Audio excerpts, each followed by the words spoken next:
క్రీస్తు సజీవ యాగ బలి. మీరు చూస్తున్నది నెయ్యిని తయారు చేయుట. ఈ నెయ్యి సజీవ యాగానికి సూచన.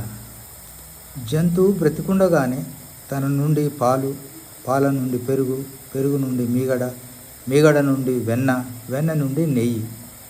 ఈ నెయ్యినే యజ్ఞాలలో పాప పరిహారార్థం హోమగుండంలో పోస్తూ పరిష్కారం కోసం చూస్తున్నారు.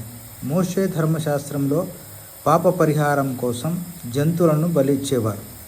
దాని స్థానంలో క్రీస్తే బలి పశువుగా సిలువలో సజీవ యాగమైనాడు. ఆయన ద్వారానే పాప పరిహారం.